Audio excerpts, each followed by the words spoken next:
The Federal Communications Commission, or FCC, is the one that calls the shots on wireless. They've determined that we can have so much radiation in this country. We have the highest guideline limits of all nations, Canada and US. And Russia, China, all of Western Europe has lower ceilings on this. And we have some of the most ill health in this country, so we ought to take a look at that. But there was a lot of dialogue in my paper with the peer review, and there were 12 experts, international experts, that reviewed my paper. And the peer review and rebuttal discusses a lot of this. There's 73 pages where we go through some of these arguments for the skeptics who say, really, there's no relationship here. And I think we turned around virtually all of the peer reviewers to realize that there is a relationship that needs further exploration. And we're not saying that 5G causes COVID. I'm not reaching out with a conclusion that's strong, but to say that there's a link and we need further discussion, and we've proposed further experiments to really prove the causation if it exists.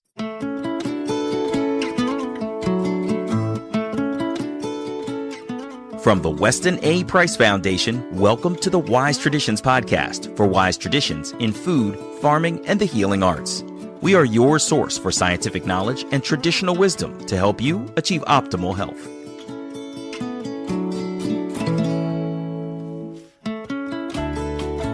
Hey, Hilda here.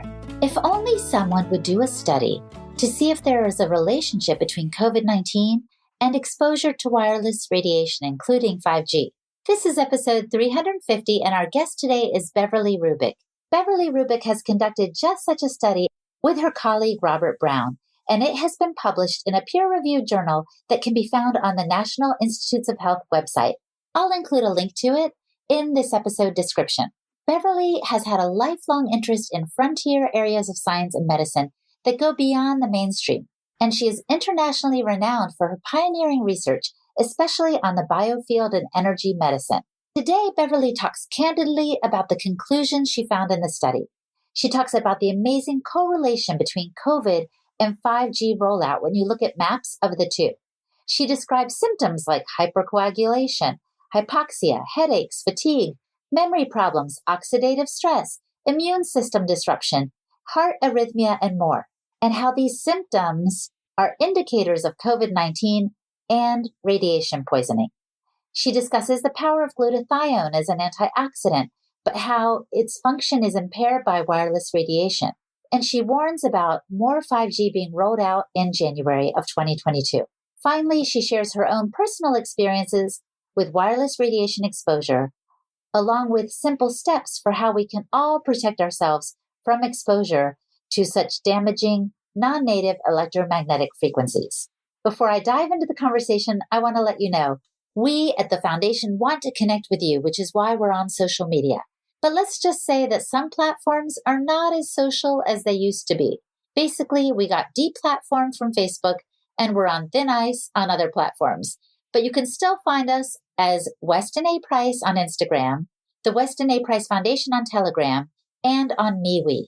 We want to connect with you and get information out to you unhindered. So follow us wherever you can.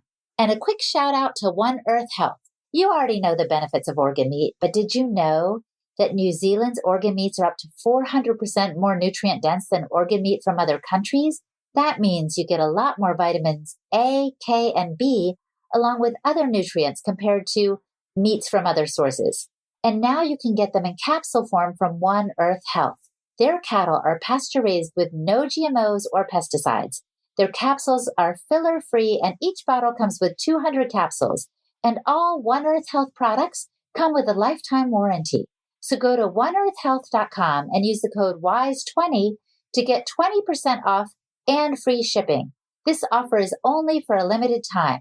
So again, go to oneearthhealth.com and get any product for 20% off using the code WISE20. And hurry, because this offer will not last. This is Holistic Hilda, and you're listening to Wise Traditions. Welcome to Wise Traditions, Beverly. Thank you, Hilda. It's my pleasure to be here with you. I know we're going to dig deep into the science of how radiation from wireless communications is affecting our health. But before we go there, I want to talk about your own personal story. Tell us about a moment when you personally experienced some of this radiation and how it affected you? I spent a lot of time on the computer.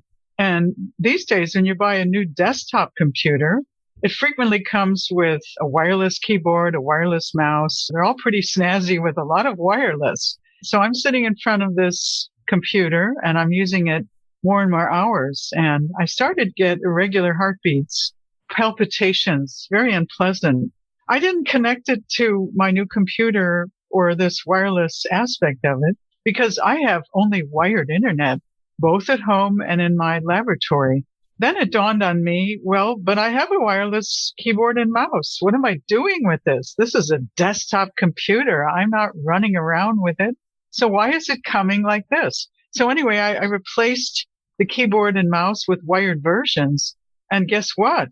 My heart palpitations went away. And some people my age who might have similar symptoms can maybe running to cardiologists and even getting pacemakers for problems like this.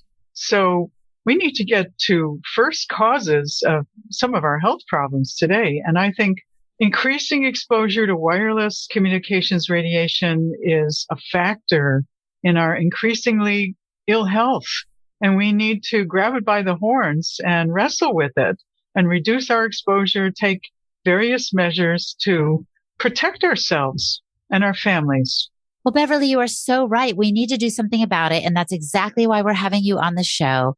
I want to ask you about a study that you recently published that suggests a connection, which may even be more alarming to our listeners, between the coronavirus disease and our exposure to radio frequency radiation from wireless communications. Tell us about that study. What got you going in that direction and what was its conclusion? What got me going was a study I did for the Weston A. Price Foundation back in 2014, where I tested 10 adults, 21 to 75 years old, and found that 9 out of 10 reacted in the blood. This was exposure to 45 minutes of a cell phone, just worn in a backpack, not even working with it. And I looked at their blood under a microscope before and after this exposure, and I saw rather distinctive changes in the blood, going from beautiful single cell red blood cells migrating around to clumpy blood aggregates and what we call rouleaux, rolls of red blood cells stacked that I know are not good. They're one of the signs of hypercoagulation, of clotting blood. As I learned more about COVID in the first few months, first we thought it was a pneumonia. Then we realized it may come in through the nose and throat, but it was really a vascular disease with clotting going on inside the blood vessels. And I thought back to my study of 2014 and I said, oh my goodness, I wonder if there is a relationship here because I know in Wuhan, China, where this disease apparently began, they had just turned on 5G. And then, as others had published, in regions of the world where 5G had been at least partly implemented, that's where the pandemic spread initially. Northern Italy, Silicon Valley, Seattle, New York City, Los Angeles, South Korea. These are the places in the world that already had 5G rollout, at least in part. And if you look at a map provided by the Johns Hopkins Center for Epidemiology and the initial throes of 5G, and by the way, that map has been published in my peer review and rebuttal on the journal website, you can see an amazing correspondence of this 5G rollout and the beginnings of the pandemic as it spread throughout the world.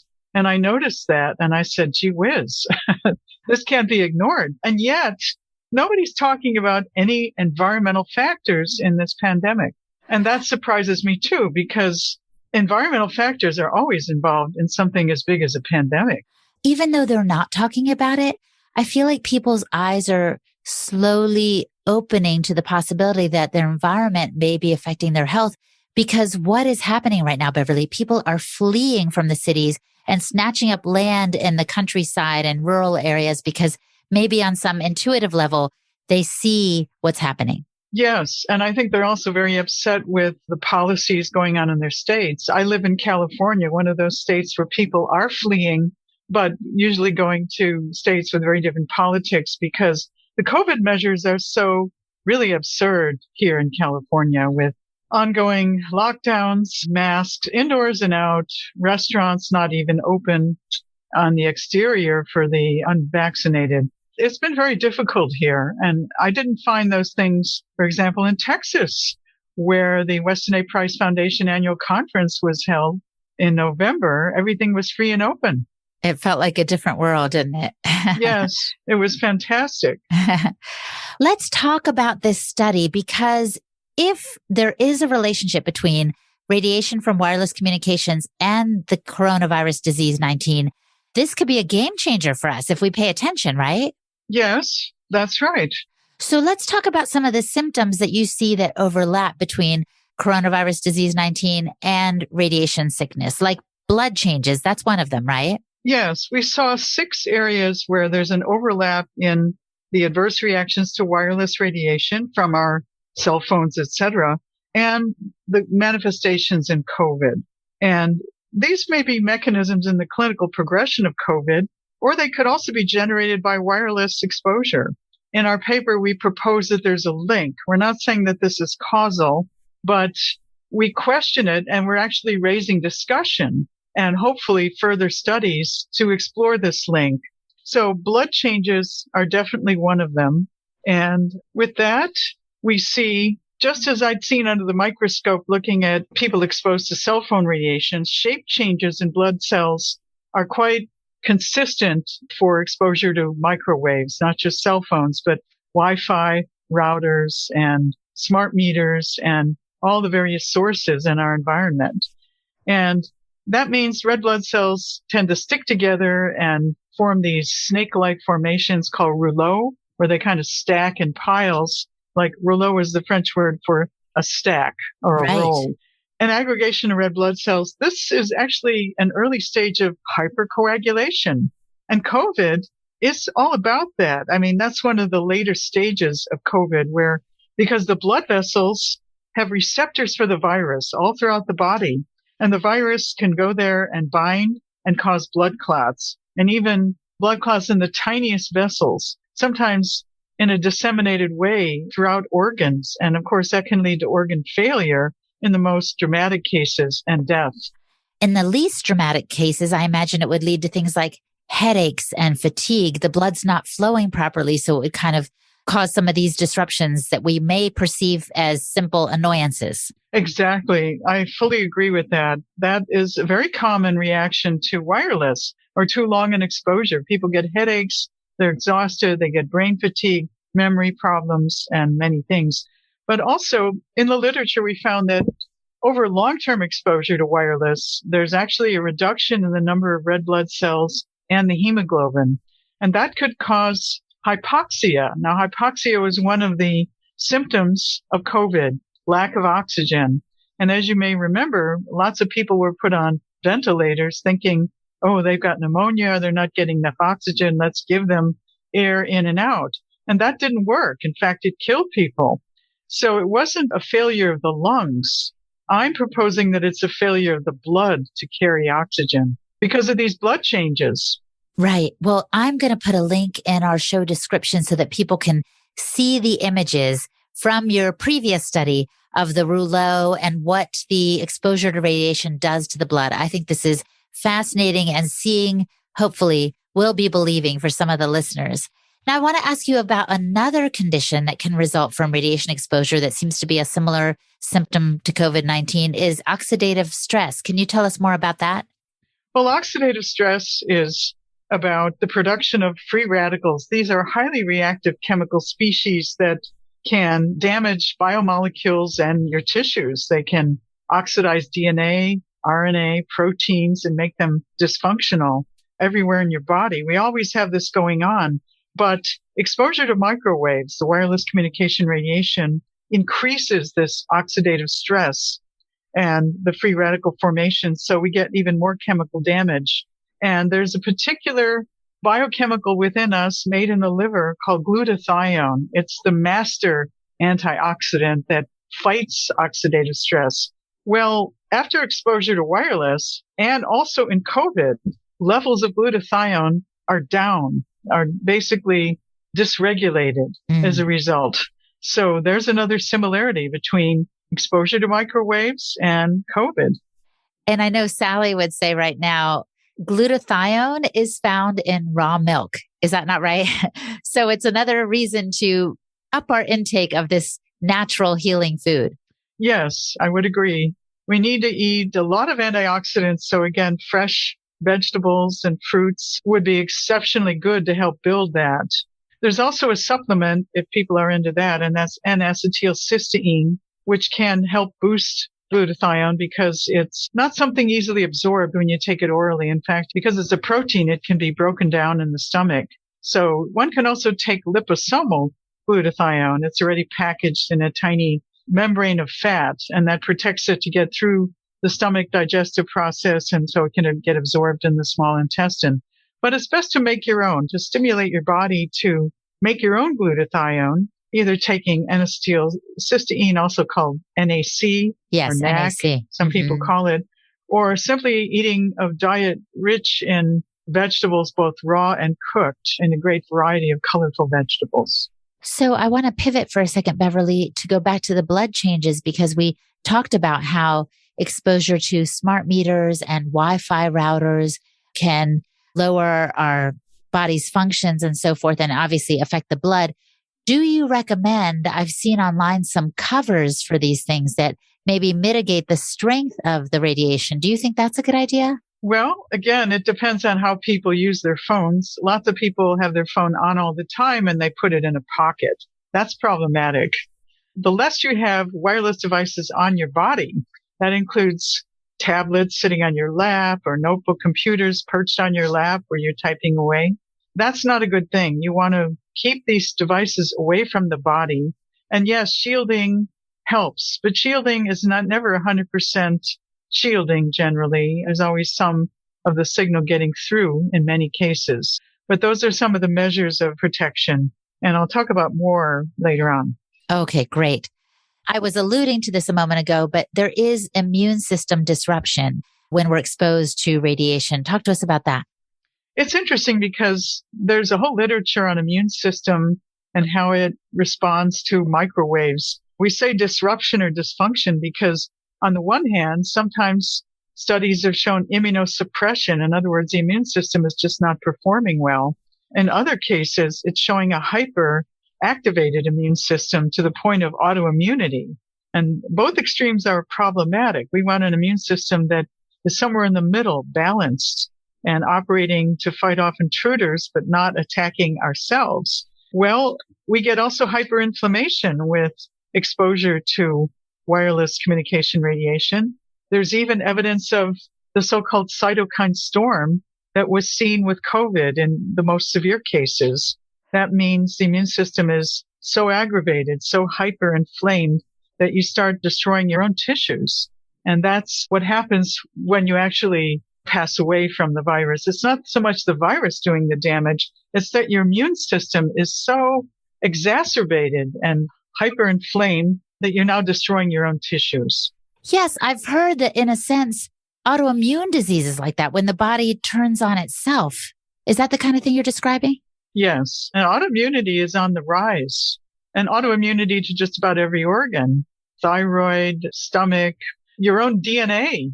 That's lupus, where you make antibodies to your own DNA. I mean, it's very debilitating. People can die from these diseases. And that doesn't come out of nowhere. No. I think that there's a lot of immune disruption going on due to wireless that has been unrecognized, an unrecognized factor, not only in COVID, but in all this increased autoimmune diseases that we find in our society today.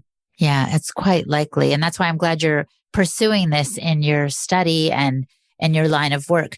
So talk to us about a couple of more similarities between exposure to radiation and the COVID-19 disease. I understand increased intracellular calcium was a part of your study. Yes, when the body is exposed to microwaves, something called the voltage-gated calcium channels, which are on the outer membrane of our cells, open up and allow more calcium to go inside our cells. Now, calcium is one of those highly regulated constituents of our bodies, and it's almost like a second messenger to hormones. So when calcium goes up inside, this can disrupt a lot of pathways in the body. But one thing is known is that most viruses need and help increase the calcium inside cells so they can get in, replicate themselves, and then get out and infect other cells. So it's really an essential thing for viral infection to have this calcium go up. And so microwave exposure makes it go up. Coming up, Beverly discusses her own theories regarding the origin of COVID-19, and she talks about the injuries associated with the COVID injection. Finally, she offers suggestions for how to protect yourself from wireless radiation exposure. You're listening to the Wise Traditions podcast from the Weston A. Price Foundation. We pause now to recognize our sponsors. Force of Nature. Force of Nature is the real deal.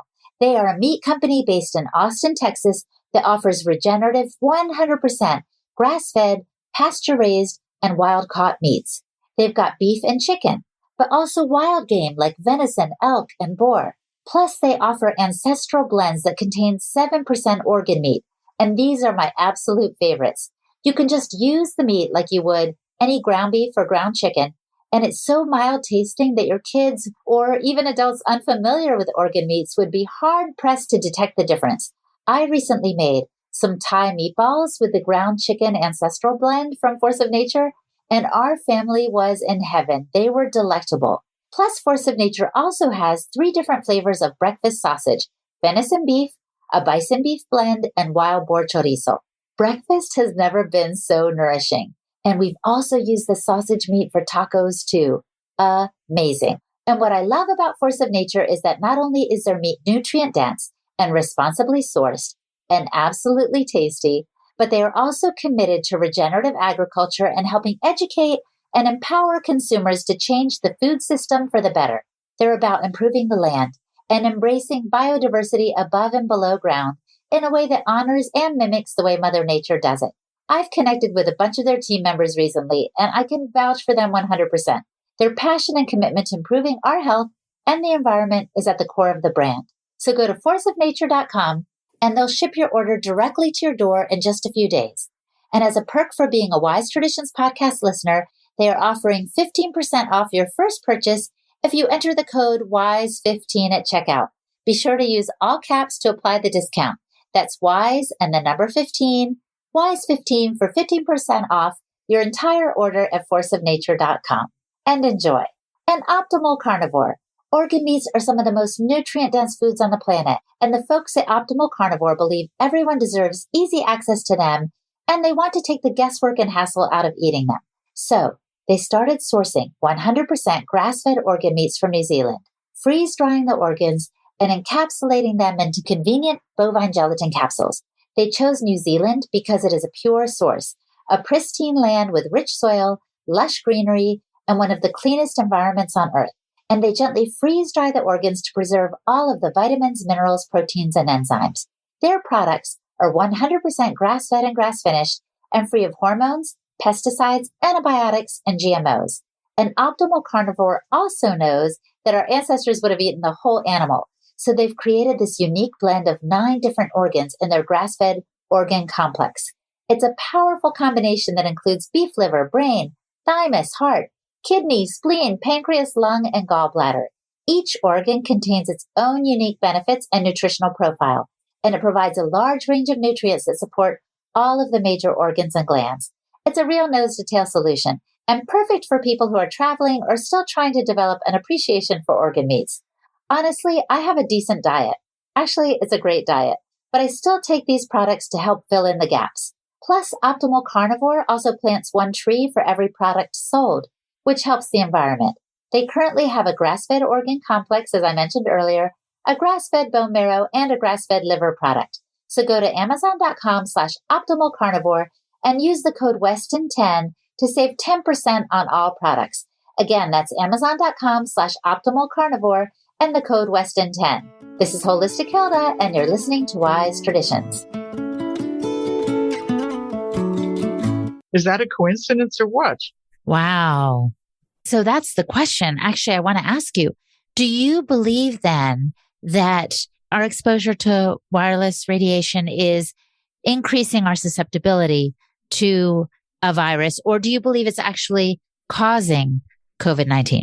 Well, I think that there really is a virus out there because of the relatively high fever that people get, which is the bottom line. The symptom, they always say, is a relatively high fever over about 101 or so.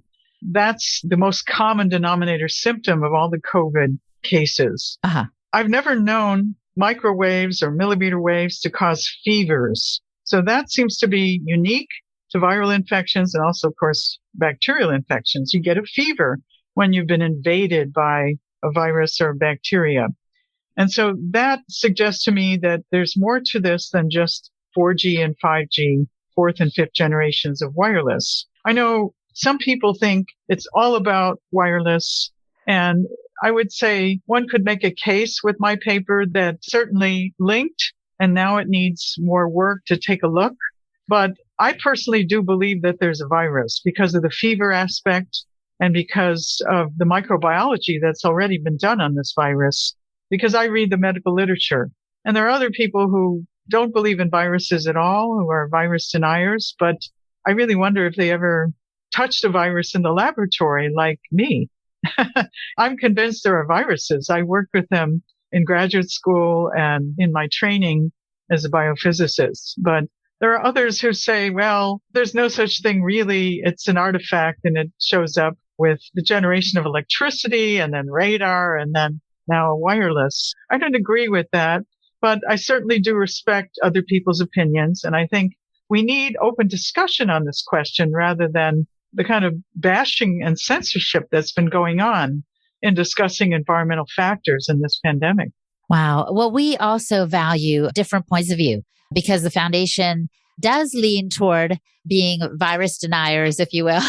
It does lean toward a sense in which we're not battling something outside of our bodies so much as kind of upgrading or having the bodies deal with maybe these 5G and other radiation concerns. And this is the fallout, is the symptoms, these things you've been discussing, the blood changes, the immune system disruption, and even cardiac effects. So we can agree that these things are happening. Tell us more about what effects radiation can have on the heart. Well, one thing I want to say further on viruses, people talk about the microbiome. That's something most people know about, that they have important microbes living in balance in their gut, but not only in their gut, on their skin, and every organ has a microbiome. But did people know that there's also a virome? In other words, there are natural viruses living within us that are also in balance when we're well. And that's something most people don't talk about, but I think needs to get out there to educate the public that natural viruses aren't necessarily going to attack us. I mean, just like we have a lot of good, healthy microbes, and we want to eat well in order to nurture that balance within us. I love that. And I think that is in keeping with our philosophy. We want to nurture and promote health as a foundation and as a people in Team Humanity. The idea is to prevent illness and shore the body up so it can manage it when it does encounter it, right? Yes. We're all about that. So thank you. Thank you for that word. And so let's go back to the heart thing. So talk to us about what the effects are on the heart of wireless communications radiation. Well, I already described my personal experience with heart palpitations sitting in front of simply a wireless keyboard and mouse. Those aren't major emitters, but your body's pretty close to the mouse and keyboard. And after hours of exposure, you might feel something. You might feel exhausted. You might have palpitations, as I did. So heart arrhythmias is one clear effect from wireless. And increased stress response. What this means is that the fight or flight response is turned on and is really too strong and becomes your dominant physiology, that you're constantly fighting stress, that you never really relax. And I think people become kind of addicted to looking for their email or at social media to get the thumbs up or that little chirp that tells them somebody cares. But that's become, shall we say, endemic to our society. It's now one of the major ways we interact, especially after lockdowns and things. I think it became even more prevalent. So we have the increased stress response, the arrhythmias. There are other cardiac disorders. I know with COVID, you might get some of these tiny vessels that have a clot and that builds into a bigger myocardial injury, even heart attack. There are cardiomyopathies and even heart failure. in, of course, the very severe cases. But it all starts with blood problems with COVID, with blood cells piling up and starting to clot, and then those clots building, and then heart irregularities from that.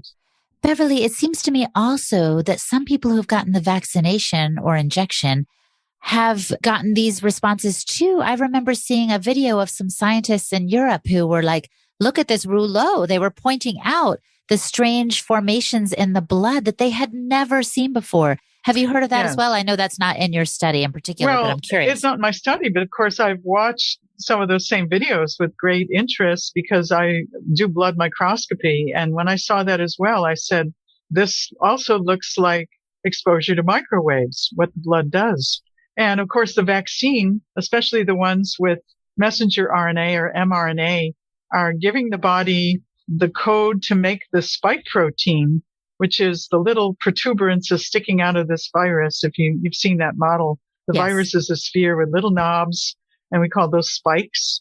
And now when you get those vaccines, you get the ability to make the spike protein, which turns out is the most toxic part of the virus. I don't know what they were thinking when they created a vaccine with the most toxic active part of the virus, is now going to be made in every cell in your body. But that's what you make. And as a result of that, you have changes in the blood and also the unfortunate myocarditis, especially in young men getting the vaccine. I have an idea what that may be due to, even though this goes beyond my paper. I'd like to state it because please do. In the past, when people got injections, they put the needle near your deltoid muscle in the upper arm, and they always aspirated the needle. In other words, they pulled the plunger and the needle back to look and see, was there lots of blood coming in?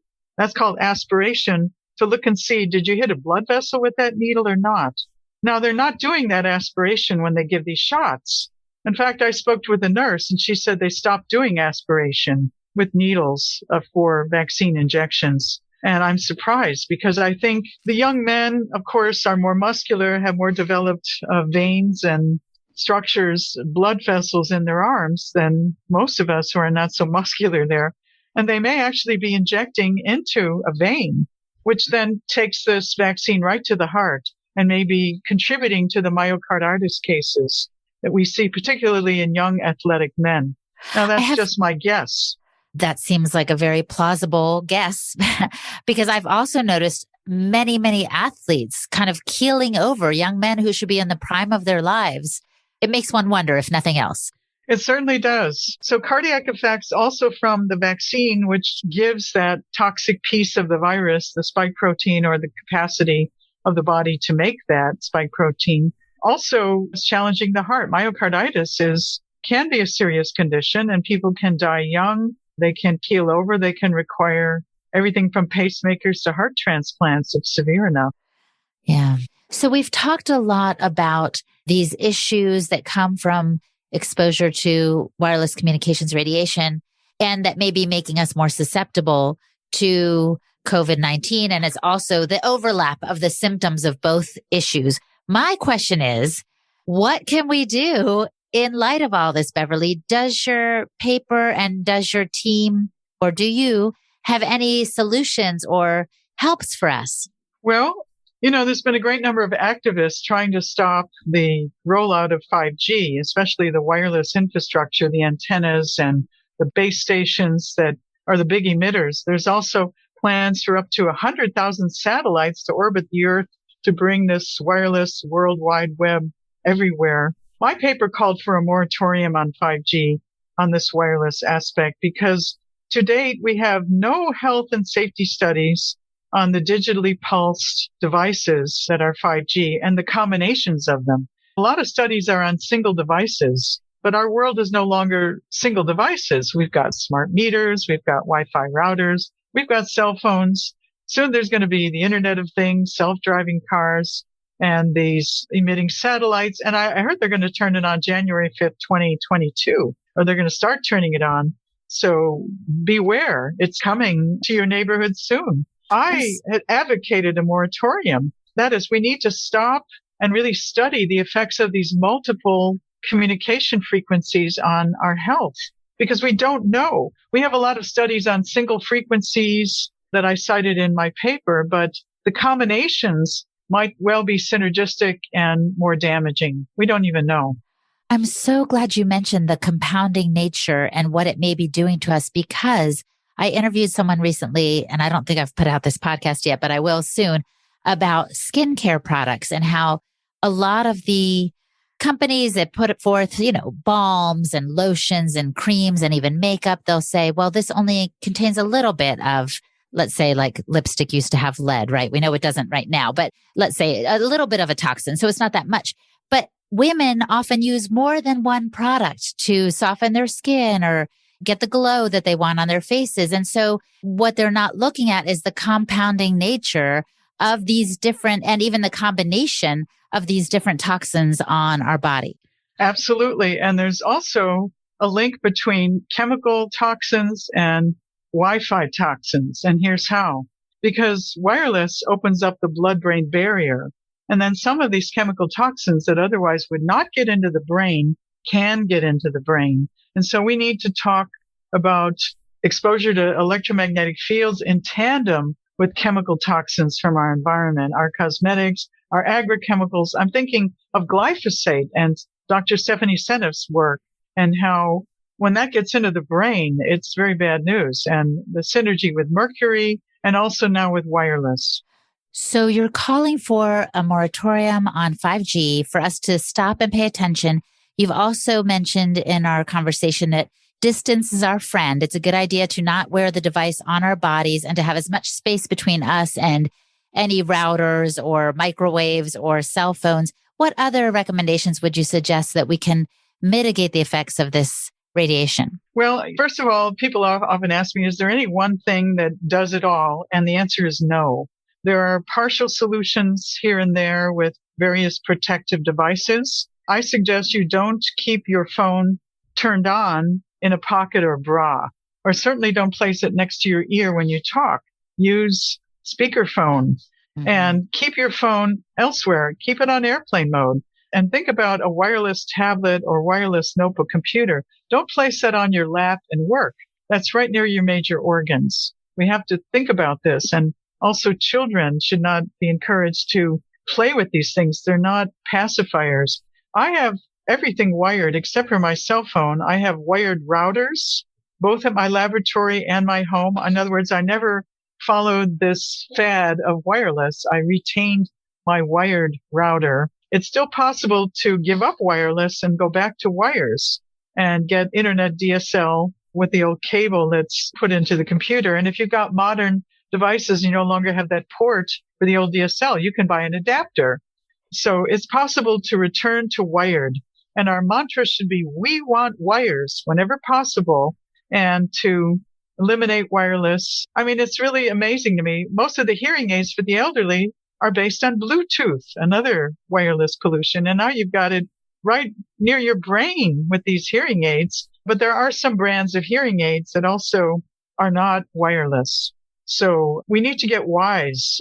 And in order to know where our greatest exposures are, it's helpful to get a handheld meter. It costs a couple $100, or maybe families or neighbors can share them, and then measure where you spend the most time. In other words, in your bed, in your home office, wherever you sit and sleep and work, measure it and see what's going on to make the wireless values higher, and remove those items. Things such as cordless landline phones are bigger emitters than even our cell phones, believe it or not, and they emit all the time.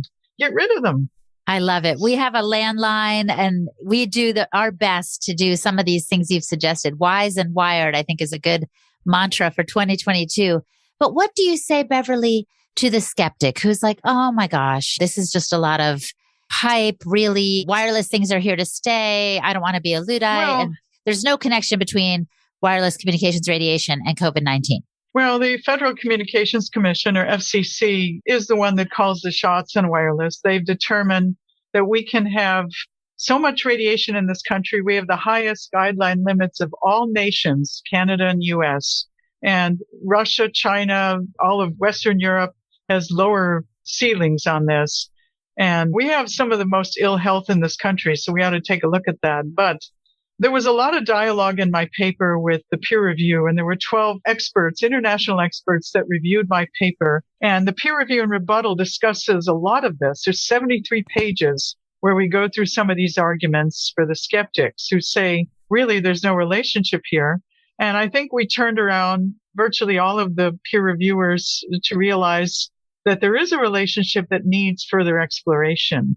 And we're not saying that 5G causes COVID. I'm not reaching out with a conclusion that's strong, but to say that there's a link and we need further discussion, and we've proposed further experiments to really prove the causation if it exists in animal models, like humanized mice exposed to, let's say, the virus in tandem with Wi-Fi router. Very simple to do. We would know answers to that in a few months. Can you do that study? My laboratory's not set up for animal research. Oh, okay. But I'd be happy to work with others if they do have such a lab and can find the funding to do it. Something else that my lab's working on, people are going to say, well, how do I know I'm exposed to 5G?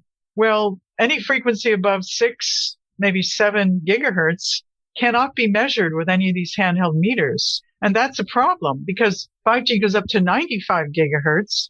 Not all of this has been put out yet, but there's a giant range then, some from 8 to 95 gigahertz that you can't measure yet unless you've got access to $100,000 military grade equipment. But my lab is working on a people's meter for 5G. I'm putting that out there because we really need more help. We need more funding to finish this project, and we'll probably be licensing it then to a company to manufacture them. Because as 5G is going to be turned on in just a few days, this year, 2022, people will want to know, yet they won't be able to measure their exposure. Now, that's a hideous situation. Yes, and I'm so glad you're moving in that direction of getting a people's meter out there, and you have some new efforts you want to make. We will definitely make sure people get your contact information at the end of the show, and we'll put it in the show description as well. But Beverly, our time is wrapping up, so I have to ask you before we go, if the listener could only do one thing to improve their health, what would you recommend that they do? I suggest that they become more conscious of the use of wireless in their lives and how they might reduce it. If that means putting your phone on airplane mode, that's a simple thing you can do when not in use, and turn it on when you want to see, did someone text me? Did someone call me? Or do I need to get in touch with someone? And then turn it immediately back off to airplane mode, because the cell phone has become our number one communication device. And I think it causes the most harm because it's close to us, it's on the body, etc. 100%. So thank you, Beverly, for your insights and your time today. I am extremely grateful. Thank you, Hilda. It's been my pleasure. Our guest today is Beverly Rubik. Check out her websites for more resources, berubic.com, that's RUBIK, and frontiersciences.org. And I'm Hilda Labrador. I'm the host and producer of this podcast for the Weston A. Price Foundation. You can find me at holistichilda.com. And for a transcript for this podcast, visit our website, westonaprice.org, and click on the podcast page. And now for a recent review from Apple Podcasts. Dana Luna says, thank you. I am a mother of 2, a 10 and a 9-year-old, and navigating these crazy times has been so intense and really wild. At times, it seems hopeless to live in the world as it is. This podcast gives me hope for a more natural, more connected, more real future, and I am so grateful. Dana Luna, we are thankful for you. Thank you for listening, for sharing the episodes, and for posting a review. And you too can leave us a review on Apple Podcasts. Just go to Apple Podcasts, click on ratings and reviews, give us a number of stars, and tell us what you think of the show. And thank you so much for listening, my friend. Stay well. Hasta pronto. On behalf of the Weston A. Price Foundation, thanks for listening. We have many free resources to support you on your health journey. Visit westonaprice.org to find podcasts, articles, videos, and more. You can also find a local chapter near you for help in finding sources of great food. We invite you to support the Foundation's mission of education, research, and activism by becoming a member. Thanks again, and take care. Wise Traditions is a project of the Weston A. Price Foundation for wise traditions in food, farming, and the healing arts. The content on this podcast is provided for informational purposes only and is not intended to substitute for the advice provided by your doctor or other healthcare professional. It is not intended to be, nor does it constitute healthcare or medical advice.